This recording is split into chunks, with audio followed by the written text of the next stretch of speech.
annexe à votre mise en page Word liée à votre personnage le jeu de colonnes.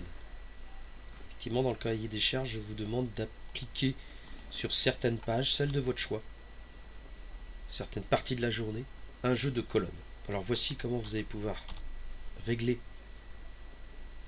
cette partie. Donc, alors là, vous voyez, je nettoie un petit peu mes paragraphes vides inutiles.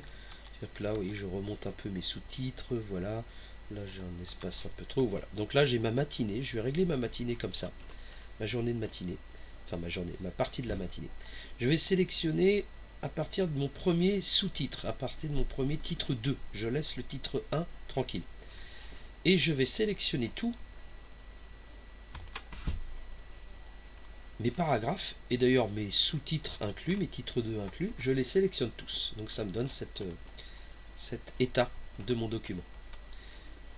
Vous allez alors dans le ruban mise en page de Word et vous trouvez un bouton de colonne. Et il vous suffit alors, après cette sélection nécessaire, vous allez dire à Word de créer 2 colonnes et votre mise en page apparaît. Tout simplement, vous voyez, c'est pas très compliqué. Mon titre 1 est resté en dehors du jeu de colonnes, donc il longe bien toute la partie de mon doc, et dessous, vous voyez votre mise en page finalisée par un jeu de colonnes. Alors, si vous voulez affiner, par exemple, vous voyez qu'ici, 11h atelier créatif, j'aimerais qu'il se déroule en début de colonne numéro 2. Vous pouvez faire ce qu'on appelle un saut de colonne.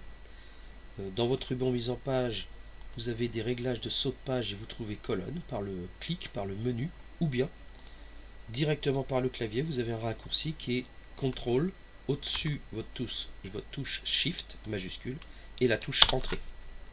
Donc là j'ai fait CTRL Shift Entrée, j'ai forcé Word à faire un saut de colonne pour que mon sous-titre, mon titre 2, 11h, atelier créatif apparaisse bien dans la partie de droite.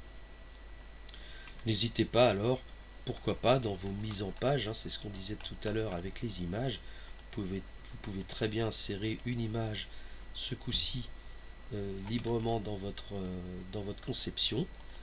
Je vais reprendre la petite pipe de Sherlock Holmes. Habillage devant le texte, puisque là je vais remplir en fait cette partie-là un peu vide de mon jeu de colonnage. Et là encore, vous amusez, je peux la mettre absolument où je veux, je peux faire une rotation. Bref, là vous vous amusez, vous faites une conception selon vos goûts, ce que j'apprécierais. Voilà pour la partie colonne de votre Word. Vous voyez que le reste n'est pas concerné. Sur cette même page, une partie sans colonnage.